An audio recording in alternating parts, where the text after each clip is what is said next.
Hi everyone, నేను ఈరోజు మీకు అర్థమెటిక్లో వన్ ఆఫ్ ద చాప్టర్ అయిన పార్ట్నర్షిప్ గురించి చెప్పబోతున్నాను. ఫస్ట్ ఆఫ్ ఆల్ ఈ పార్ట్నర్షిప్ చాప్టర్ సంబంధించి వెయిటేజ్ ఎలా ఉందో ఒకసారి చూద్దాం.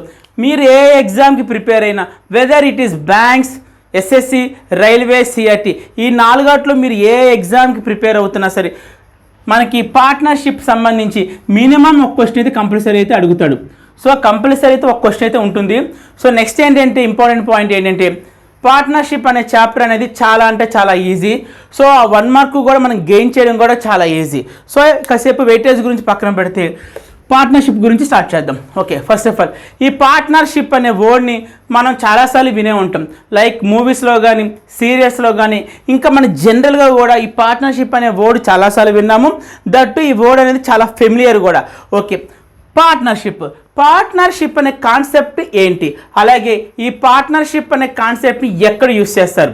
సో నేను ఈ రెండు ఎక్స్ప్లెయిన్ చేయడానికన్నా ముందు మీకు ఒక ఎగ్జాంపుల్ ఎక్స్ప్లెయిన్ చేస్తాను. సో ఆ ఎగ్జాంపుల్ వన్స్ మీకు అర్థమైతే మాత్రం అసలు ఈ పార్ట్నర్షిప్ అనే కాన్సెప్ట్ అసలు ఎందుకు, అలాగే ఈ పార్ట్నర్షిప్ అనే కాన్సెప్ట్ని ఎక్కడ యూస్ చేస్తారని చెప్పి ఈజీగా అర్థమవుతుంది. సో ఫస్ట్ ఆఫ్ ఆల్ ఈ పార్ట్నర్షిప్ అనే కాన్సెప్ట్ని ఎక్కడ యూస్ చేస్తారంటే మోస్ట్లీ బిజినెస్లో యూస్ చేస్తారు. బిజినెస్. ఓకే, మీకు నేను ఇప్పుడు ఒక ఎగ్జాంపుల్ చెప్తాను. ఆ ఎగ్జాంపుల్ మీకు అర్థమైతే మాత్రం ఈ కాన్సెప్ట్ మొత్తం కూడా మీకు క్లియర్గా అర్థమవుతుంది. ఒకసారి ఎగ్జాంపుల్ చూద్దాం. ఫర్ ఎగ్జాంపుల్ నేను ఒక బిజినెస్ స్టార్ట్ చేద్దాం అనుకుంటున్నాను. ఏంటండి, నేను ఒక బిజినెస్ స్టార్ట్ చేద్దాం అనుకుంటున్నాను. సో బిజినెస్ స్టార్ట్ చేయడానికన్నా ముందు దానికన్నా ఒక ఇంపార్టెంట్ ఫ్యాక్టర్ ఒకటి ఉంటుంది. అంటే మనం ముందుగా ఒక బిజినెస్ పెడదాము అనుకున్నప్పుడు ఒక ఇంపార్టెంట్ పాయింట్ ఒకటి మన మైండ్లోకి వస్తుంది. ఏంటంటే అది, సో ఏదైనా బిజినెస్ స్టార్ట్ చేసే ముందు మనం ఇన్వెస్ట్మెంట్ గురించి ఆలోచిస్తాం. అంతే కదండి, ఇన్వెస్ట్మెంట్. అంతే కదా, మనం బిజినెస్ పెట్టాలంటే మన దగ్గర ఏముండాలండి, ఇన్వెస్ట్మెంట్ ఉండాలి. ఎమ్ ఐ రైట్? అవును, ఇన్వెస్ట్మెంట్ నథింగ్ బట్ మనీ అండి. మనీ ఉండాలి. మనీ లేకుండా బిజినెస్ ఎలా రన్ చేస్తామండి? సో ఇన్వెస్ట్మెంట్ ఉండాలి. నాకే కాదు, మోస్ట్లీ బిజినెస్ ఎవరు పెట్టాలనుకున్నా సరే ఫస్ట్ వాళ్ళ మైండ్లోకి వచ్చే కీ పాయింట్ ఏంటండి అంటే ఇన్వెస్ట్మెంట్. ఓకే, ఇన్వెస్ట్మెంట్ పెట్టాలి. ఓకే, ఇప్పుడు నన్ను తీసుకున్న ఎగ్జాంపుల్, నేను ఒక బిజినెస్ స్టార్ట్ చేద్దాం అనుకుంటున్నాను. సో ఆ బిజినెస్కి ఇన్వెస్ట్మెంట్ ఎంత అవసరం అవుతుందంటే ఫర్ ఎగ్జాంపుల్ ఒక 10 lakhs అవసరం అవుతుంది. ఆ బిజినెస్ నేను రన్ చేయాలి, లేదు స్టార్ట్ చేయాలంటే నాకు 10 lakhs అనేది అవసరం అవుతుంది. ఓకే, బట్ నా దగ్గర వచ్చి ఒక 5 lakhs మాత్రమే ఉన్నాయి. ఏంటండి, నా దగ్గర వచ్చి 5 lakhs ఉన్నాయి. ఓకే, బట్ నేను బిజినెస్ స్టార్ట్ చేయాలంటే మొత్తం అమౌంట్ ఎంత ఉండాలండి, 10 lakhs ఉన్నాయి. సో నా దగ్గర రిమైనింగ్ అమౌంట్ అయితే లేదు. సో ఆబ్వియస్లీ నేను ఏం చేస్తానండి, నా ఫ్యామిలీ మెంబర్స్కి కానీ, నా రిలేటివ్స్కి కానీ, నా ఫ్రెండ్స్కి కానీ నా బిజినెస్ కాన్సెప్ట్ చెప్తాను.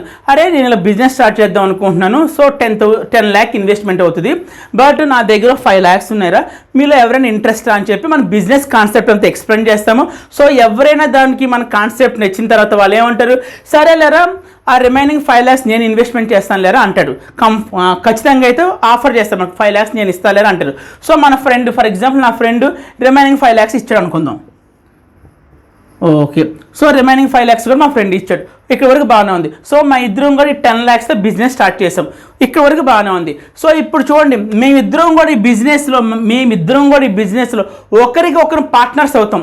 సో నా ఫ్రెండ్ నాకు పార్ట్నర్ అయితే నేను మా ఫ్రెండ్కి కూడా పార్ట్నర్ అవుతాం. సో అది పార్ట్నర్. ఓకే, అసలు మొత్తం ఈ బిజినెస్ పెట్టిన తర్వాత ఎండ్ ఆఫ్ ద ఇయర్ అంటే ఫైనాన్షియల్ ఇయర్ ఎండ్ అయిన తర్వాత మనం ఒకవేళ మన బిజినెస్ కనుక మంచిగా సక్సెస్ అయితే మాత్రం ఖచ్చితంగా మన బిజినెస్ నుండి మనకు ప్రాఫిట్స్ వస్తాయి. కన్ఫామ్గా ఎవరైనా బిజినెస్ దేనికోసం చేస్తారండి, ఫర్ ఎర్నింగ్ మనీ. అంటే ఏంటి, మనీని ఎర్న్ చేయడం కోసం. ఫర్ ఎగ్జాంపుల్ మా బిజినెస్ సక్సెస్ అయ్యింది అనుకోండి. సో మాకు at the end of the financial year end అయిన తర్వాత మాకు ప్రాఫిట్ వస్తుంది. సో వన్స్ ప్రాఫిట్ వచ్చిన తర్వాత, ప్రాఫిట్ అంటే ఏంటండి, మన ఇన్వెస్ట్మెంట్లు పక్కకు పెట్టగా మిగిలిన అమౌంట్నే మనం ప్రాఫిట్స్ అంటాము. సో ఇన్వెస్ట్మెంట్స్ కాకుండా మనకి ఏదైతే మనీ మిగులుతుందో at the end of the year దాన్నే మనం ప్రాఫిట్స్ అంటాం. సో వన్స్ ప్రాఫిట్స్ వచ్చిన తర్వాత మేమిద్దరం కూడా షేర్ చేసుకోవాలి. ఫర్ ఎగ్జాంపుల్ మాకు ఒక 50,000 ప్రాఫిట్స్ వచ్చింది. ఏంటండి, 50,000 ప్రాఫిట్ వచ్చింది ఇన్వెస్ట్మెంట్లు కాక. సో ఈ 50,000 మేము ఇద్దరం కూడా షేర్ చేసుకోవాలి. ఎందుకంటే ఈ బిజినెస్లో ఉన్నది ఇద్దరు పార్ట్నర్లు, ఒకటి నేను, ఇంకోటి మా ఫ్రెండ్. సో ఇద్దరం కూడా షేర్ చేసుకోవాలి. సో ఇద్దరం కూడా ఏంటంటే ఇద్దరం కూడా సరే ఫ్రెండ్సే కదరా, మన ఇద్దరు ఫ్రెండ్సే కదా. సో ఈ ప్రాఫిట్ని మనం ఇద్దరం కూడా ఈక్వల్గా డివైడ్ చేసుకుందాం అంటాడు మా ఫ్రెండ్. నేను కూడా సరే నువ్వు చెప్పింది బాగానే ఉంది, ఈక్వల్గా డివైడ్ చేద్దాం అని చెప్పంట. సో మా ఇద్దరికి ఈచ్ వన్ ఎంత వస్తుందండి, ఒకరికి 25,000 వస్తే ఇంకోళ్ళు కూడా ఎంత వస్తుందండి, 25,000. సో ఈ కాన్సెప్ట్ వరకు అయితే బాగానే ఉంది. బట్ ఇంకొక కేసులో అయితే ప్రాబ్లం అరైజ్ అవుతుంది. ఆ ప్రాబ్లం అంటే నేను మీకు మొత్తం 3 కేసెస్ ఎక్స్ప్లెయిన్ చేస్తాను. సో ఎప్పుడూ కూడా అండి ప్రాఫిట్ని ఎప్పుడూ కూడా ఈక్వల్గా డివైడ్ చేసుకోవడానికి కుదరదు. ఎందుకంటే ఫర్ ఎగ్జాంపుల్ మీకు నేను ఇప్పుడు చెప్పే ఒక 3 పాయింట్స్ చెప్తాను. ఆ 3 పాయింట్స్ మీకు అర్థమైతే మాత్రం కన్ఫామ్గా ఈ పార్ట్నర్షిప్ అనే కాన్సెప్ట్ ఇంకా బాగా అర్థమవుతుంది. అదేంటంటే ఇప్పుడు ఈ ఫస్ట్ నేను చెప్పిన ఎగ్జాంపుల్ ఇద్దరం కూడా ఎంత ఇన్వెస్ట్మెంట్ చేసామండి? ఇద్దరం కూడా నేను 5 lakh అయితే వాడు కూడా 5 lakh ఇన్వెస్ట్మెంట్ చేశాడు, బాగానే ఉంది. సో ఇద్దరం కూడా 5 lakh చెప్పిన అంటే ఇద్దరం కూడా ఈక్వల్గా ఇన్వెస్ట్మెంట్ చేశాం కాబట్టి వచ్చిన ప్రాఫిట్ని కూడా ఇద్దరం కూడా ఈక్వల్గా ఈక్వల్గా డివైడ్ చేసుకున్నాం. సో యాక్చువల్లీ ఈ కేసులో అయితే ప్రాబ్లమే లేదు. ఎందుకంటే ఆడో 5 lakhs నేను 5 lakhs, అబ్బాయి ఇద్దరం కూడా ఇన్వెస్ట్మెంట్లు ఈక్వల్గా ఉన్నాయి కాబట్టి ఇద్దరం ప్రాఫిట్ని డివైడ్ చేసుకున్నప్పుడు కూడా ఏ హెడ్ఏక్ లేకుండా ఇద్దరం కూడా ఆఫ్ చేసేసుకున్నాం. సో ఇది ప్రాబ్లం లేదు. ఇప్పుడు నేను మాట్లాడే దాంట్లో ఖచ్చితంగా ఒక ప్రాబ్లం మీకు కనబడుతుంది చూడండి. కావాలంటే ఏగే 10 lakhs అవసరం, మా బిజినెస్కి 10 lakhs అవసరం, అవును కదండి? 10 lakhs. సో ఫర్ ఎగ్జాంపుల్ నా దగ్గర 3 lakhs ఉన్నాయి అంతే. నా దగ్గర ఎంత ఉన్నాయండి? 3 lakhs ఉన్నాయి. సో ఆబ్వియస్లీ మా ఫ్రెండ్ ఎంత ఇన్వెస్ట్మెంట్ చేయాలి? 7 lakhs ఇన్వెస్ట్మెంట్ చేయాలి. ఓకే, మా ఫ్రెండ్ 7 lakhs పెట్టాడు, నేనేమో 3 lakhs పెట్టాను. ఓకే, బాగానే ఉంది. Next at the end of the year మా బిజినెస్ సక్సెస్ అయిన తర్వాత మాకు వచ్చేది ఏంటండి? ప్రాఫిట్. సో ప్రాఫిట్ ఎంత వచ్చింది? ఫర్ ఎగ్జాంపుల్ 50,000 వచ్చింది. నేను ఇందాక మాట్లాడినట్టుగా అంటే ఇందాక కేసులో చూశారు, వాడు 5 lakhs ఇన్వెస్ట్మెంట్ చేస్తే నేను కూడా ఎంత ఇన్వెస్ట్మెంట్ చేశాను? 5 lakhs ఇన్వెస్ట్మెంట్ చేశాను. సో ఆ కేసులో ఇద్దరం కూడా ప్రాఫిట్ని ఎలా షేర్ చేసుకున్నాం? ఈక్వల్గా షేర్ చేసుకున్నాం. సో వాడు కూడా ఓకే అన్నాడు, నేను కూడా ఓకే అన్నాను. సో అక్కడైతే ఎలాంటి హెడ్ఏక్ లేదు. బట్ ఇక్కడ రియల్ హెడ్ఏక్ ఏంటో స్టార్ట్ అవుతుంది చూడండి. కావాలంటే 50,000 వచ్చింది. ఓకే, నేను అంటే మా ఫ్రెండ్తో అంటాను, అరే 50,000 వచ్చింది కదా, ఇద్దరం కూడా ఆఫ్ షేర్ చేసుకుందాం అంటే ఈక్వల్గా డివైడ్ చేసుకుందాం అంటే ఎంతండి? 25,000, అలాగే వీడికి కూడా 25,000 ఇద్దరం షేర్ చేసుకుందాం అని చెప్పి నేను ప్రపోజల్ పెడతా. బట్ వెంటనే మా ఫ్రెండ్ ఏం ఆలోచిస్తాడు? అదేంటి ఈక్వల్గా ఎందుకు మనీ ఇస్తాను? వాడు పెట్టింది 3 lakhs, నేను పెట్టింది 7 lakhs. సో హియర్ నా ఇన్వెస్ట్మెంట్ అనేది ఎక్కువ, ఎవరికన్నా నాకన్నా ఎక్కువ. ఆడదే ఆలోచిస్తాడు. నేను 7 lakhs పెట్టాను, ఆడు 3 lakhs పెట్టాడు. సో నేను 7 lakhs పెట్టినోడికి 25,000, 3 lakhs పెట్టినోడికి 25,000. సో ఇది ఎక్కడ న్యాయం అని చెప్పి తిరిగి నన్ను రివర్స్ క్వశ్చన్ వేస్తాడు. ఆడు క్వశ్చన్లో అయితే లాజిక్ ఉంది, కరెక్టే. నేను 3 lakhs పెట్టి 25,000 ప్రాఫిట్ తీసుకుంటే అది ఎంతవరకు కరెక్ట్ అండి? సో అది కరెక్ట్ కాదు. సో ఇద్దరికి కూడా ఈ కేసులో ఎప్పుడండి ఇక్కడ ఇన్వెస్ట్మెంట్ మీరు అబ్జర్వ్ చేస్తూ ఉంటారు. ఇన్వెస్ట్మెంట్ నాది 3 lakhs, వాడిది 7 lakhs. ఈ కేసులో ఇన్వెస్ట్మెంట్ అనేవి డిఫరెంట్. నాది తక్కువ ఇన్వెస్ట్మెంట్, వీడిదేమో ఎక్కువ ఇన్వెస్ట్మెంట్. జనరల్గా ఎప్పుడైనా సరే ప్రాఫిట్ అనేది ఎక్కువ ఇన్వెస్ట్మెంట్ చేసినోడికి ఎక్కువ ప్రాఫిట్, తక్కువ ఇన్వెస్ట్మెంట్ చేసినోడికి తక్కువ ప్రాఫిట్ జనరల్గా అయితే షేర్ చేస్తాం. బయట జనరల్ లాజిక్ కూడా ఇదే. ఓకే, సో 3 lakhs ఉంది, ఇక్కడ 7 lakhs ఉంది. సో ఎప్పుడైనా ఈ కేసులో ఏంటి? నాకు తక్కువ ప్రాఫిట్ వస్తుంది, వాడికి ఎక్కువ ప్రాఫిట్ వస్తుంది. ఓకే, సో ఇక్కడ నేను చెప్పా కదా మీకు 3 cases చెప్పాను కదండి. ఒకసారి ఆ 3 cases చూడండి, చాలా క్లియర్గా ఉంటుంది మనకి ఈ పార్ట్నర్షిప్ అనే chapter. First case, case 1. Case 1లో ఏం మాట్లాడుతున్నానంటే ఇన్వెస్ట్మెంట్స్ అనేవి ఇద్దరం కూడా ఈక్వల్గా పెట్టాం. అంటే ఇందాక నేను ఫస్ట్ చెప్పిన ఎగ్జాంపుల్, వాడు 5 lakh అయితే నేను 5 lakh. అలాగే టైం పీరియడ్స్ ఉంటాయండి. టైం పీరియడ్స్ అంటే ఏంటండి? అంటే నువ్వు బిజినెస్లో ఇన్వెస్ట్ చేసిన అమౌంట్ అనేది ఎంత టైం వరకు ఉంచుతావు. అంటే ఫర్ ఎగ్జాంపుల్ 1 year దాకా ఉంచావు అనుకో, సో వాడు 1 year దాకా 5 lakhs పెడితే నేను 1 year దాకా కూడా 5 lakhs పెడతాను. Here time periods are equal. So time period కూడా ఇక్కడ equal.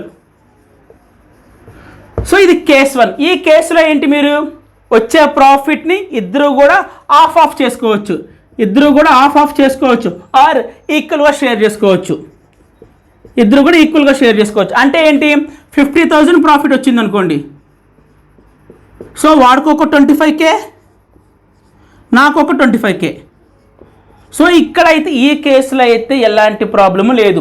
So because investments are equal, time periods are equal, so అన్నీ ఈక్వల్ కాబట్టి ఒకడు ఎక్కువ ఒకడు తక్కువ ప్రాఫిట్ అని చెప్పి షేర్ చేసుకోక్కర్లా, ఇద్దరం కూడా ఈక్వల్గా షేర్ చేసేసుకోవచ్చు. సో ఈ కేసు వరకు అయితే ప్రాబ్లం లేదు. ఇప్పుడు కేస్ 2 గురించి మాట్లాడుతున్నా. కేస్ 2లో ఏంటి అంటే ఇక్కడ ఇన్వెస్ట్మెంట్స్ ఫర్ ఎగ్జాంపుల్ ఒకడు 3 lakhs పెట్టాడు, నేనే 3 lakhs పెట్టాను, మా ఫ్రెండ్ వచ్చేమో 7 lakhs పెట్టాడు. సో ఇక్కడ ఇన్వెస్ట్మెంట్స్ అనేవి డిఫరెంట్గా ఉన్నాయి. మీకు ఆల్రెడీ ఇందాక ఒక ఇంపార్టెంట్ నోట్ చెప్పాను, ఏమని? తక్కువ ఇన్వెస్ట్మెంట్ చేసినోడికేమో తక్కువ ప్రాఫిట్, ఎక్కువ ఇన్వెస్ట్మెంట్ చేసినోడికి ఎక్కువ ప్రాఫిట్. సో జనరల్గానే ఎక్కడైనా అదే లాజిక్ అప్లై చేస్తాం కదండి. ఎక్కువ పని చేసినోడికేమో ఎక్కువ శాలరీ వస్తుంది, తక్కువ పని చేసినోడికేమో తక్కువ శాలరీ వస్తుంది. సో మనకు జనరల్ కాన్సెప్ట్ కూడా అదే తెలుసు కదా బయట కూడా. సో ఇక్కడ ఇన్వెస్ట్మెంట్ కేస్ 2 తీసుకుంటే ఇన్వెస్ట్మెంట్స్ అనేవి మనకి డిఫరెంట్గా ఉన్నాయి. అంటే ఒకరు ఎక్కువ మనీ ఇన్వెస్ట్ చేస్తే ఒకరు తక్కువ మనీ ఇన్వెస్ట్మెంట్ చేశాడు. సో నేను 3 lakhs అయితే 7 lakhs, బట్ టైం పీరియడ్స్ అనేవి ఈక్వలే. అంటే నేను 1 year దాకా నా మనీని హోల్డ్ చేసి ఉంచాను బిజినెస్లో, మా ఫ్రెండ్ కూడా వాడి మనీని 1 year దాకా హోల్డ్ చేసి ఉంచాడు. సో ఇద్దరం కూడా 1 year వరకు పెట్టాం, లేదంటే 2 years పెట్టుకున్నాం, లేకపోతే 3 years పెట్టుకున్నాం, బట్ టైం పీరియడ్ మాత్రం ఈక్వల్. ఓకే, ఈ కేసులో పర్టికులర్లీ ఇన్వెస్ట్మెంట్లు డిఫరెంట్గా ఉన్న కేసులో వచ్చిన ప్రాఫిట్ని ఈక్వల్గా షేర్ చేయొచ్చా? అసలు వాడు ఊరుకుంటాడా? అంటే ఎవడైతే ఎక్కువ ఇన్వెస్ట్మెంట్ చేస్తాడో వాడు ఊరుకుంటాడా? కొడతాడు, లాగిపెట్టి కొడతాడు. ఎందుకంటే 7 lakhs పెట్టి వాడు 25,000 తీసుకొని, నేను 3 lakhs పెట్టి నేను 25,000 తీసుకుంటే మామూలుగా కొట్టాడు. సో ఈ కేసులో మీరు ఈక్వల్గా ప్రాఫిట్ని డివైడ్ చేసుకోవడం కుదరదు. సో ఈ కేసులో సెకండ్ కేసులో ఇది అనేది ఇంపాసిబుల్ కేసు అనమాట. సో మరి ఇక్కడ ఎలా ఇద్దరం కూడా ప్రాఫిట్ని ఎలా షేర్ చేసుకోవాలి అన్నది నేను మీకు ప్రాబ్లం ఎక్స్ప్లెయిన్ చేసినప్పుడు చెప్తాను. ఈ కేసులో గుర్తుపెట్టుకోండి, మీకు అర్థమైంది కానీ ఈ కేసులో అనేవి మీకు అర్థమైంది కదా, ఇన్వెస్ట్మెంట్స్ అనేవి డిఫరెంట్గా ఉన్నాయి. సో ఎప్పుడైనా సరే తక్కువ ఇన్వెస్ట్మెంట్ చేస్తే తక్కువ ప్రాఫిట్, ఎక్కువ ఇన్వెస్ట్మెంట్ చేస్తే ఎక్కువ ప్రాఫిట్. సో ఇది case 2 clear. Now I'm talking about case 3. Case 3 ఏంటి? హియర్ ఈ కేసులో ఏంటంటే మళ్ళీ ఇన్వెస్ట్మెంట్స్ అనేవి ఈక్వల్, బట్ టైం పీరియడ్స్ వచ్చిన తర్వాత నాట్ ఈక్వల్. ఓకే, అంటే ఏంటి ఈ కేసుని మనం ఎలా ట్రీట్ చేయొచ్చు అంటే చెప్తాను చూడండి. ఫర్ ఎగ్జాంపుల్ ఇన్వెస్ట్మెంట్స్ ఈక్వల్ కదండి, నేను ఒక 5 lakhs పెట్టాను, సో మా ఫ్రెండ్ కూడా 5 lakhs పెట్టాడు. సో ఇక్కడ వరకు బాగానే ఉంది. ఇదేంటిదండి? ఇన్వెస్ట్మెంట్. ఓకే, నా టైం పీరియడ్స్ గురించి మాట్లాడుకుందాం. టైం పీరియడ్ ఇది నేను ఇది నా ఫ్రెండ్. ఓకే, ఇద్దరం కూడా ఇన్వెస్ట్మెంట్స్ అనేవి ఈక్వల్గా పెట్టాము, but coming to time periods వచ్చి నేను ఓన్లీ హాఫ్ ఇయర్ పెట్టా. అంటే హాఫ్ ఇయర్ని మనం ఏమనొచ్చు, 6 months కూడా అనొచ్చు. బట్ మా ఫ్రెండ్ వచ్చి 1 year పెట్టాడు, 1 year అనొచ్చు, లేదంటే 12 months అనొచ్చు. ఓకే, ఇప్పుడు పర్టికులర్గా ఈ కేసు మీరు అబ్జర్వ్ చేస్తుంటే మాత్రం investments equal, but time period వచ్చి నేను 6 months ఇన్వెస్ట్మెంట్ చేస్తే వాడు 1 year ఇన్వెస్ట్మెంట్ చేశాడు. అగైన్ మాకు end of the year 50,000 profit వచ్చింది అనుకుందాం. సో ఫస్ట్ కేసు లాగా ఇద్దరం కూడా ఈక్వల్గా హాఫ్ పంచుకుందాం అని అడిగితే ఊరుకుంటాడా? ఊరుకోడు. ఎందుకంటే సేమ్ లాజిక్, అరే నువ్వు నీ మనీని ఓన్లీ 6 months మాత్రమే బిజినెస్లో పెట్టావురా, నేను ఏకంగా 12 months దాకా పెట్టానురా, మరి అది అలాగే ఈక్వల్గా ఎలా తీసుకుంటారని చెప్పి తిరిగి మనం రివర్స్ క్వశ్చన్ వేస్తాడు. సో సెకండ్ కేసులో ఎలాగైతే తక్కువ ఇన్వెస్ట్మెంట్ చేసినప్పుడు తక్కువ ప్రాఫిట్, ఎక్కువ ఇన్వెస్ట్మెంట్ చేసినప్పుడు ఎక్కువ ప్రాఫిట్ ఎలాగైతే మనం మాట్లాడుకున్నామో, కేస్ 3లో కూడా అంతే. నువ్వు తక్కువ టైం పీరియడ్ నీ మనీ బిజినెస్లో పెట్టావు అనుకో, నీకు తక్కువ అమౌంట్ వస్తుంది, నీ పక్కనోడు ఎక్కువ పెడితే ఎక్కువ అమౌంట్ వస్తుంది. So this is the case 3. So ఇక్కడ వరకు అర్థమైంది కదండి. అలాగే మనం ఈ చాప్టర్లో ఇంకొక 2 important పాయింట్స్ మాట్లాడుకోవాలండి. అదే జనరల్గా మనం అనుకున్నాం కదండి, నేను నా ఫ్రెండ్స్ ఇద్దరం కూడా పార్ట్నర్స్ అవుతాం అనుకుంటున్నాం. సో ఈ పార్ట్నర్స్ అనేవాళ్ళు 2 రకాలుగా ఉంటారు. ఏంటండి? ఈ పార్ట్నర్స్ అనేవాళ్ళు 2 రకాలుగా ఉంటారు. ఫస్ట్ పార్ట్నర్ ఎవరు? Sleeping partner.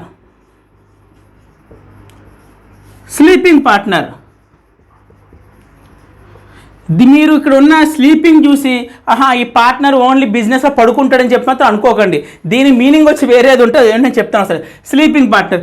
రెండోది ఏంటంటే active partner, active or working partner, ఏదైనా మనం అనుకోవచ్చు అండి. Working partner. ఓకే, ఏంటి స్లీపింగ్ పార్ట్నర్ అంటే ఏంటి, వర్కింగ్ పార్ట్నర్ ఏంటి, డిఫరెన్స్లు ఏంటి నేను మీకు స్లీపింగ్ పార్ట్నర్ గురించి ఎక్స్ప్లెయిన్ చేస్తాను, ఆటోమేటిక్గా వర్కింగ్ పార్ట్నర్ ఏంటో అర్థమైపోద్ది.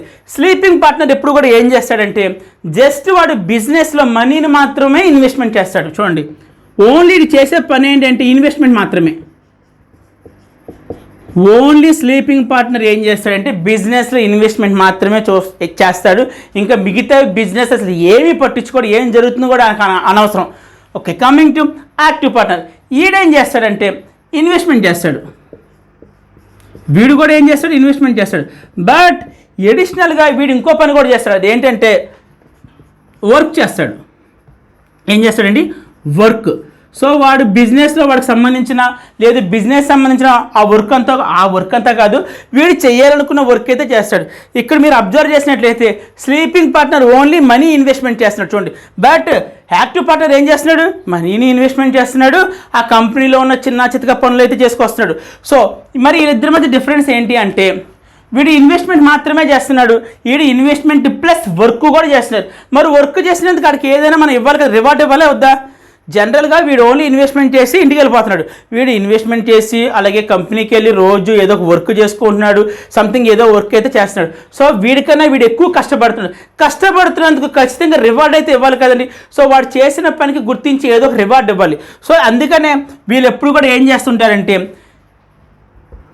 స్లీపింగ్ పార్ట్నర్కి ఎప్పుడు కూడా ప్రాఫిట్ మాత్రమే వస్తుందండి. వీడికి ఏమొస్తుందండి, వీడికి ఓన్లీ ప్రాఫిట్ మాత్రమే వస్తుంది స్లీపింగ్ పార్ట్నర్కి.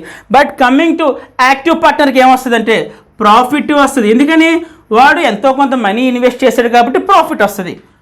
ఓకే, ప్లస్ ఇంకా ఎడిషనల్గా వీడికి ఏమొస్తుంది అంటే వర్క్ చేసినందుకు ఆర్ జాబ్ చేసినందుకు వీడికి శాలరీ కూడా ఇస్తాం మనం. క్లియర్. సో ఎప్పుడైనా సరే స్లీపింగ్ పార్ట్నర్ యాక్టివ్ పార్ట్నర్ అంటే ఇది గుర్తుపెట్టుకోండి. స్లీపింగ్ పార్ట్నర్ అంటే ఓన్లీ వాడికి మనకి ప్రాఫిట్ మాత్రం వస్తుంది. But coming to active or working partner అనేవాడికి ఇన్వెస్ట్మెంట్ చేశాడు కాబట్టి ప్రాఫిట్ వస్తుంది, అలాగే శాలరీ కూడా వస్తుంది. Clear this point? ఓకే, మనం ఈ పార్ట్నర్షిప్ అనే కాన్సెప్ట్ మొత్తాన్ని కూడా దేనికోసం యూజ్ చేస్తారు అంటే మాత్రం బిజినెస్లో వచ్చే ప్రాఫిట్ని షేర్ చేసుకోవడం కోసం. ఏంటండి, పార్ట్నర్స్ మధ్య బిజినెస్లో at the end of the year వచ్చే ప్రాఫిట్ని షేర్ చేసుకోవడం కోసం.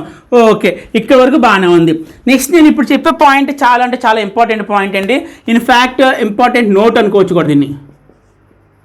ఏంటి ఈ ఇంపార్టెంట్ నోట్ ఏంటి అంటే మీకు నేను ఆల్రెడీ చెప్పాను, పార్ట్నర్షిప్ అనే కాన్సెప్ట్ని కేవలం మీరు ప్రాఫిట్స్ డిస్ట్రిబ్యూట్ చేసుకోవడానికి లేదు, ప్రాఫిట్ని షేర్ చేసుకోవడానికి లేదు, ప్రాఫిట్స్ డివైడ్ చేసుకోవడానికి ఈ కాన్సెప్ట్ కోసం మ్యాక్సిమం యూజ్ చేస్తుంటారు. సో మనం సమ్మంతా చేసి చివరికి ప్రాబ్లం అంతా సాల్వ్ చేసి చివరికి ఏం చేస్తామండి అంటే ఆ ప్రాఫిట్ని ఎవడోడికి ఎంత వస్తుందో ఖచ్చితంగా చెప్తాం, అంతే, ఇంకా అంతమించి లేదు. అండ్ ఇంకో పాయింట్ ఏంటంటే పార్ట్నర్షిప్లో మ్యాక్సిమం 95% ప్రాబ్లమ్స్ అన్నీ కూడా ఓన్లీ ప్రాఫిట్ని షేర్ చేయమని మాత్రమే అడుగుతాడు. ఏంటంటే 95% ప్రాబ్లమ్స్ వచ్చి ప్రాఫిట్ని బిజినెస్లో ఉన్న పార్ట్నర్స్కి షేర్ చేయమని అడుగుతాడు, డివైడ్ చేసి చెప్పమంటాడు, అంతమించితే ఏమీ లేదు. సో ఇక్కడ నేను చెప్పబోయే పాయింట్ ఏంటంటే ప్రాఫిట్ని మనం డిస్ట్రిబ్యూట్ చేస్తాం. ఓకే సార్, ప్రాఫిట్ని ఎలా డిస్ట్రిబ్యూట్ చేస్తాం మనం? అసలు బిజినెస్లో ఉండే పార్ట్నర్స్ మధ్య మనకి at the end of the year వచ్చే ప్రాఫిట్ అనేది ఎలా డిస్ట్రిబ్యూట్ చేస్తాము అంటే ఒకటే ఫార్ములా అండి. ప్రాఫిట్ని ఎప్పుడూ కూడా ఏంటండి మనకి at the end of the year వచ్చే ప్రాఫిట్ని ఎప్పుడూ కూడా ప్రాఫిట్ రేషియోలో మాత్రమే డివైడ్ చేస్తాం. ప్రాఫిట్ రేషియో గుర్తుపెట్టుకోండి, మనకి బిజినెస్లో వచ్చే ప్రాఫిట్ని ఎప్పుడూ కూడా ప్రాఫిట్ రేషియోలో మాత్రమే డివైడ్ చేసి పంచుతాం. ఎవరికి? బిజినెస్లో ఉన్న పార్ట్నర్స్ అందరికీ కూడా. ఓకే, బాగానే ఉంది సార్, మీరు ప్రాఫిట్ని ప్రాఫిట్ రేషియోలో పంచుతారంటున్నారు, లేదు డివైడ్ చేస్తారంటున్నారు కదా. అసలు మనకి ప్రాఫిట్ రేషియో అనేది ఎలా వస్తుంది? అంతే కదా, మనకు వన్స్ ప్రాఫిట్ రేషియో వచ్చిన తర్వాత మాత్రమే వచ్చిన ప్రాఫిట్ అనేది పార్ట్నర్స్ మధ్య డివైడ్ చేస్తాం. ఓకే, ప్రాఫిట్ రేషియో అనేది ఎలా వస్తుంది? ఏమీ లేదండి, సింపుల్గా చెప్పాలంటే ఇంపార్టెంట్, చాలా అంటే చాలా ఇంపార్టెంట్. ఇది ఒక్కటి మీరు గుర్తుపెట్టుకుంటే, ఇప్పుడు నేను రాసేది ఇది ఒక్కటి గుర్తుపెట్టుకుంటే పార్ట్నర్షిప్లో ఇంక ఏ ప్రాబ్లం అయినా మీకు పార్ట్నర్షిప్లో ఒక 500 సమ్స్ ఉన్నా, ఒక 1000 సమ్స్ ఉన్నా, ఏ సమ్స్ ఉన్నా ఇప్పుడు రాసే ఈ ఒక్క ఫార్ములాను బేస్ చేసుకుని సాల్వ్ చేస్తాం. కావాలంటే చూసుకోండి మీరే. Profit is equal to investment and time period.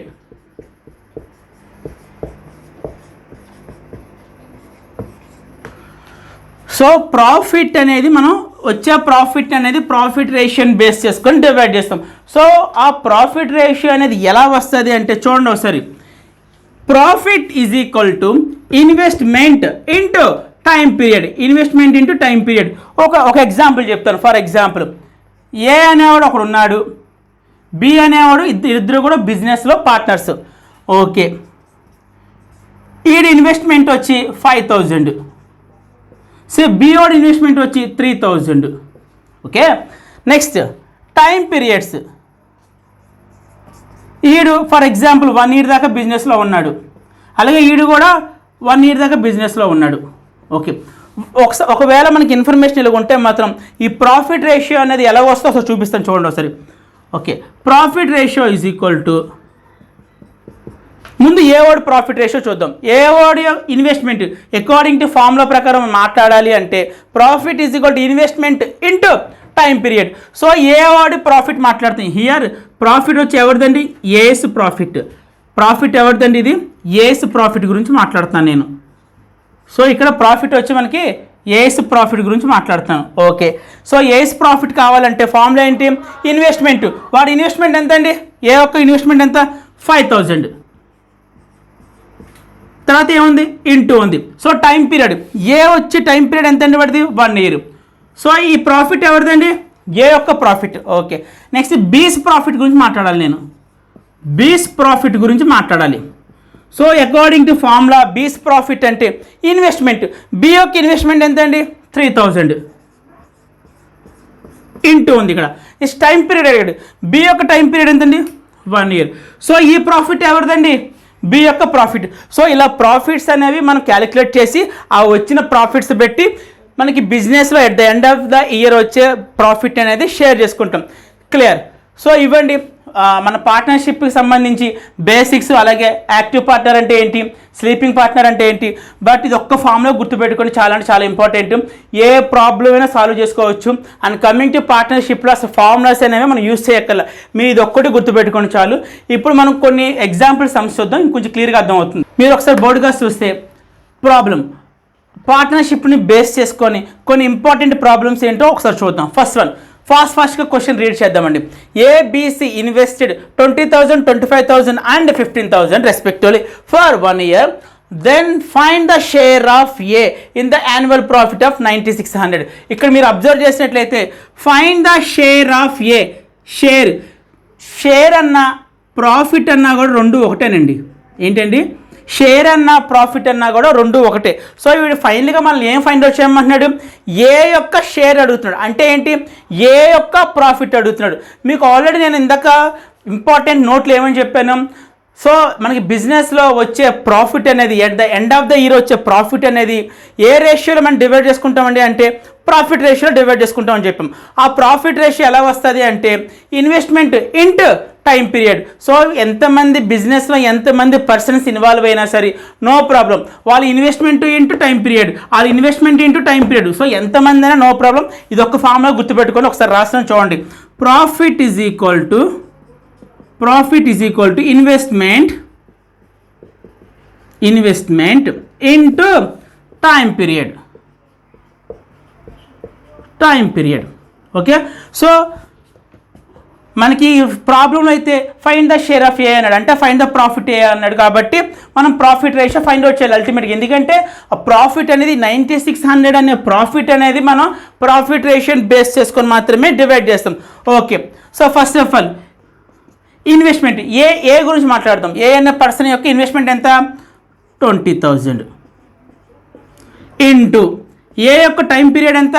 Respectively for 1 year. ఏకైనా 1 year, బీకైనా 1 year, సీకైనా 1 year. Okay, so ఈ బిజినెస్లో ఇంకా 2 more పర్సన్స్ ఉన్నారు. ఎవరెవరు? బీసీ. సో అందు గురించి వాళ్ళిద్దరు కూడా పక్కన రాస్తాను, కాలన్ పెట్టి కాలన్. అలాగే పార్ట్నర్షిప్ అనే చాప్టర్లో నేను రేషియో అనే కాన్సెప్ట్ని యూస్ చేస్తాను. మ్యాక్సిమం చాలా ప్రాబ్లమ్స్కి రేషియో అనే కాన్సెప్ట్ని యూస్ చేస్తాను. సో కాబట్టి ఈ వీడియోని ఎవరైనా ఫస్ట్ టైం చూసినట్లయితే మాత్రం నా ప్రీవియస్ క్లాసెస్కి వెళ్ళి అక్కడ రేషియో అండ్ ప్రపోర్షన్స్ చాప్టర్ సంబంధించి కొన్ని వీడియోస్ ఉంటాయి, 4 వీడియోస్ ఉంటాయి. ఆ 4 వీడియోస్ మీరు చూడండి, చాలా ఇంపార్టెంట్, ఎగ్జామ్ పాయింట్ ఆఫ్ వ్యూలో ఇంపార్టెంట్. అలాగే మన పార్ట్నర్షిప్ చాప్టర్ చేసేటప్పుడు కూడా చాలా ఇంపార్టెంట్. సో ఇప్పుడు చూద్దాం. So 20,000 into 1. సో ఇంకా 2 more పర్సన్స్ ఉన్నారు కాబట్టి వాళ్ళు కూడా ఇక్కడ రాసేస్తాను. సో బి యొక్క ఇన్వెస్ట్మెంట్ ఎంత అండి? 25,000. 25,000 ఇంటూ బి యొక్క టైం పీరియడ్ ఎంత అండి? 1. నెక్స్ట్ కాలన్ సి యొక్క ఇన్వెస్ట్మెంట్ వాటి టైం పీరియడ్ కూడా రాసేస్తాను. సి యొక్క ఇన్వెస్ట్మెంట్ ఎంత అండి? 15,000 ఇంటూ సి యొక్క టైం పీరియడ్ ఎంత అండి? 1. ఓకే, గుర్తుపెట్టుకొని మళ్ళీ చెప్తున్నాను, ఒక్కసారి గుర్తుపెట్టుకోండి. పార్ట్నర్షిప్లో 95% ప్రాబ్లమ్స్ అన్నీ కూడా ప్రాఫిట్ని షేర్ చేయండి, లేదు ప్రాఫిట్ డివైడ్ చేయండి అని మాత్రమే అడుగుతాడు. ప్రాఫిట్ని ఎప్పుడు కూడా ఎలా డివైడ్ చేస్తాం, దేని బేస్ చేసుకొని డివైడ్ చేస్తామంటే ప్రాఫిట్ రేషియో బేస్ చేసుకొని మాత్రం డివైడ్ చేస్తాం. ఆ ప్రాఫిట్ రేషియో అనేది ఎలాగొస్తుందంటే ఈచ్ పర్సన్ యొక్క investment into his time period. Again second person కన్నా అంతే, his investment into his time period. So ఎంతమంది పర్సన్స్ ఉన్నా సరే ఇదే కాన్సెప్ట్ అండి. ఓకే, వన్స్ ఇలాగ వచ్చిన తర్వాత మనం ఆల్రెడీ రేషియో ప్రపోర్షన్స్ నేర్చుకున్నాం. ఏంటండి, కామన్గా ఏమైనా ఉంటే క్యాన్సిల్ చేయొచ్చు. సో నేను ఇక్కడ చూసినట్లయితే నాకు 3 zeros అనేవి కామన్గా కనబడుతున్నాయి. సో ఇక్కడ 3 zeros ఉన్నాయి, so I can cancel. So ఇక్కడ కూడా 3 zeros ఉన్నాయి, ఐ కెన్ క్యాన్సిల్. ఇక్కడ కూడా 3 zeros ఉన్నాయి, ఐ క్యాన్సిల్. ఓకే, నెక్స్ట్ ఇంకేమైనా కామన్గా ఏమైనా ఉన్నాయా అంటే ఏదైనా టేబుల్ కామన్గా క్యాన్సిల్ అవుతుందా అంటే 5 టేబుల్ క్యాన్సిల్ అవుతుంది. చూడండి సరే, 5 టేబుల్ 20లో హౌ మెనీ టైమ్స్ అండి? 4 times. అలాగే 5 టేబుల్ 25లో హౌ మెనీ టైమ్స్ అండి? 5 times. అలాగే 5 టేబుల్ 15లో హౌ మెనీ టైమ్స్ అండి? 3 times. ఇంకా ఫైనల్గా ఏం మిగిలినాయి? 4 into 1 4 colon. Next 5 into 1 5. Next 3 into 1 3. So ఈ 4:5:3 అనేది మనకి ప్రాఫిట్ రేషియో అవుతుంది. సో వన్స్ మనకు ప్రాఫిట్ రేషియో వచ్చిన తర్వాత ఈ రేషియోని బేస్ చేసుకొని ఆ 9600ని ఈజీగా డివైడ్ చేయొచ్చు. అది అలాగే ఒకసారి చూద్దాం. ఈ 9600ని రేషియోని బేస్ చేసుకొని ఎలా డివైడ్ చేయాలో ఒకసారి చూద్దాం. 4:5:3 వచ్చిందని గుర్తుపెట్టుకుని ప్రాఫిట్ వచ్చి మనకి 4:5:3 వచ్చింది. ఈ ప్రాఫిట్ రేషియోని బేస్ చేసుకొని ఆ అమౌంట్ని చూడండి ఎలా డివైడ్ చేస్తాను. ఫస్ట్ ఆఫ్ ఆల్ ఎవరిది అడిగాడు? Find the share of A అడిగాడు. So share of A is equal to or profit of A is equal to కూడా రాయొచ్చు. Share of A is equal to ఇదేంటిదండి 4:5:3 అనేది ప్రాఫిట్ రేషియో. సో నాకు ఏ యొక్క profit కాబట్టి ఏ ఎవరి ప్రాఫిట్ ఎంత వచ్చిందండి? 4 వచ్చింది. ఓకే, 4 బై ఈ టోటల్ అయ్యారండి అంటే 4 + 5 + 3 ఎంత అండి? 4 + 5 9 9 + 3 వచ్చి 12. మీరు అబ్జర్వ్ చేసినట్లయితే ఈ స్టెప్ నేను రేషియో ప్రపోర్షన్స్లో మీకు ఆల్రెడీ ఎక్స్ప్లెయిన్ చేశాను. అంటే ఏ ఇండివిజువల్గా ఏదైనా పర్సన్కి కావాలి అంటే వాడికి సంబంధించిన అమౌంట్ ఫైండ్ అవుట్ చేయాలంటే వాడి యొక్క ratio by total ratio into total amount. How much total amount? 9600. Okay, so once ఇలాగ వచ్చిన తర్వాత 12 టేబుల్ అనేది 96లో 8 times పోతుంది. సో పక్కన 2 zeros యాజ్ యూజువల్గానే రాసేస్తాను. సో 4 into 800 అంటే 3200. So this is the share అనమాట. ఎవరికి వచ్చిన షేర్ అనేది? ఏకి వచ్చిన షేరు.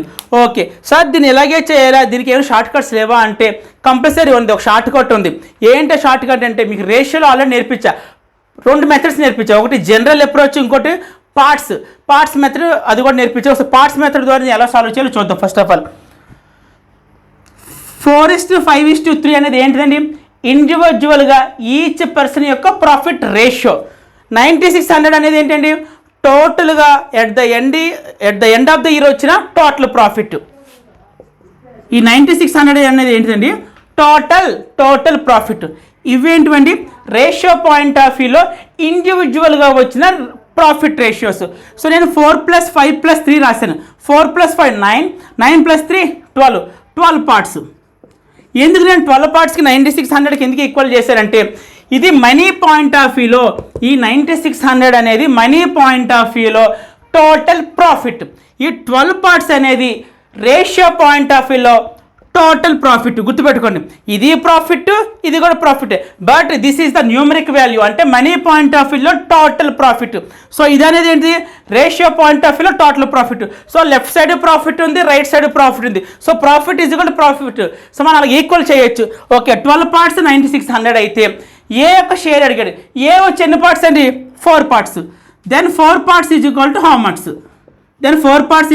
మచ్? మీకు ఆల్రెడీ చెప్పాను. నేను మీకు ఏమని చెప్పానండి? ఇలా ఉన్నప్పుడు మీరు క్రాస్ మల్టిప్లికేషన్ అయినా చేయొచ్చు. లేదు అంటే నేను జనరల్గా ప్రిఫర్ చేసే మెథడ్ ఏంటంటే 12ని ఏం చేస్తే 9600 వస్తుంది? 12ని ఏం చేస్తే అంటే మీరు ఇంటూ చేస్తారా, డివైడ్ చేస్తారా, ఏం చేస్తారో అనవసరం, బట్ ఏం చేస్తే 9600 వస్తుంది అంటే చూడండి, ఇంటూ 800.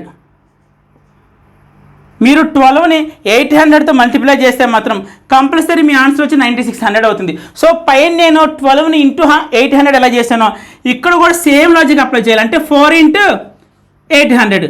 So 4 8s are 3200. చూసారు కదండి మీరు ఏం చెప్పాను.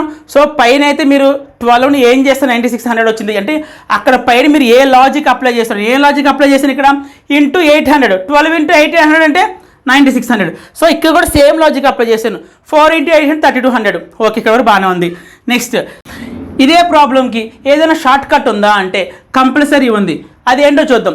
ఈ షార్ట్ కట్ చూడడానికన్నా ముందు ఒక ఇంపార్టెంట్ పాయింట్ చెప్తాను, అసలు గుర్తుపెట్టుకోండి. మీకు నేను ఆల్రెడీ చెప్పాను, ప్రాఫిట్ ఎప్పుడు కూడా ప్రాఫిట్ రేషియోలో డివైడ్ చేసుకుంటాము, అలాగే షేర్ చేసుకుంటాం అని చెప్పాను.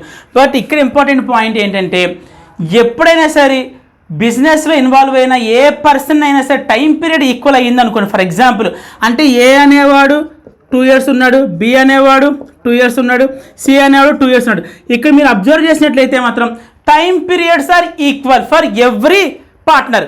అంటే ప్రతి పార్ట్నర్ యొక్క టైం పీరియడ్ ఈక్వల్ ఇక్కడ. సో ఎప్పుడైతే మీకు టైం పీరియడ్ ఈక్వల్గా ఉంటుందో ఈ సమ్లో కూడా అంతే. ఏ అనేవాడు 1 year ఉన్నాడు, బి అనేవాడు 1 year ఉన్నాడు, సి అనేవాడు కూడా 1 year ఉన్నాడు. సో ఎప్పుడైతే మీకు టైం పీరియడ్ ఈక్వల్ ఉంటుందో అక్కడ మీకు ప్రాఫిట్ రేషియో ఏమవుతుందంటే దేర్ ఇన్వెస్ట్మెంట్ రేషియో. సింపుల్గా చెప్పాలంటే దేర్ ఇన్వెస్ట్మెంట్ రేషియో.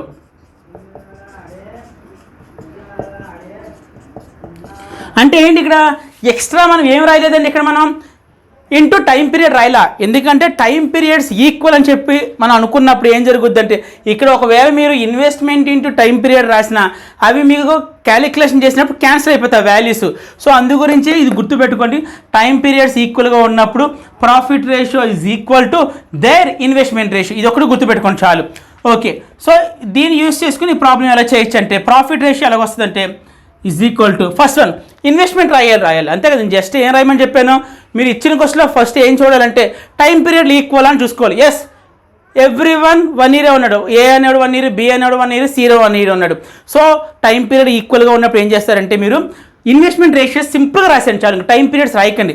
ఏ యొక్క ఇన్వెస్ట్మెంట్ ఎంత 20,000 కోలన్, బి యొక్క ఇన్వెస్ట్మెంట్ ఎంత 25,000, అలాగే సి యొక్క ఇన్వెస్ట్మెంట్ ఎంత 15,000. ఇక్కడ చూసినట్లయితే మీరు నేను టైం పీరియడ్స్ని ఎడిషనల్గా ఎక్స్ట్రాగా ఏమీ మెన్షన్ చేయలేదు, సింపుల్గా ఇన్వెస్ట్మెంట్లు రాసేసాను. సో వన్స్ ఇలా రాసిన తర్వాత ఏం చూస్తామండి మనం కామన్గా ఏమైనా ఉంటే క్యాన్సిల్ చేసి పడేస్తాం. So 3 zeros 3 zeros 3 zeros again 5 table 4 times, 5 table 5 times, 5 table 3 times. So ఫైనల్గా మనకు వచ్చిన ప్రాఫిట్ రేషియో ఎంత అండి 4:5:3. సో ఇది ఎప్పుడు అప్లై చేస్తారండి అంటే గుర్తుపెట్టుకోండి, when there is time periods are equal. మీకు టైం పీరియడ్స్ ఈక్వల్గా ఉన్నప్పుడు మాత్రమే డైరెక్ట్గా ఇన్వెస్ట్మెంట్ రేషియో రాసుకొని దాన్ని క్యాన్సిల్ చేసుకొని ప్రాఫిట్ రేషియోని రప్పించవచ్చు. సో గుర్తుపెట్టుకోండి, ఇవి పార్ట్నర్షిప్కి సంబంధించిన బేసిక్స్, అలాగే ఒక ఎగ్జాంపుల్కి సంబంధించిన ఒక సమ్ము. ఇదండి, this is for today. So ఈరోజు మీకు ఏం చెప్పానంటే పార్ట్నర్షిప్ బేసిక్స్ చెప్పాను, అలాగే పార్ట్నర్షిప్ని బేస్ చేసుకొని ఒక ఎగ్జాంపుల్ సమ్ చూపించాను. సో మళ్ళీ మీకు రేపు ఏం చెప్తారంటే పార్ట్నర్షిప్ని బేస్ చేసుకొని స్టాండర్డ్ అదే చెప్పాక మీకు last time pre defined problems కొన్ని ఉంటాయని చెప్పి, సో ఆ ప్రాబ్లమ్స్ చెప్తాను. అలాగే ఎగ్జామ్ పాయింట్ ఆఫ్ వ్యూలో వచ్చే మోడరేట్ ప్రాబ్లమ్స్ అంటే సమ్ వాట్ టఫర్ ప్రాబ్లమ్స్ కూడా రేపు ఎక్స్ప్లెయిన్ చేస్తాను. So thank you so much and bye.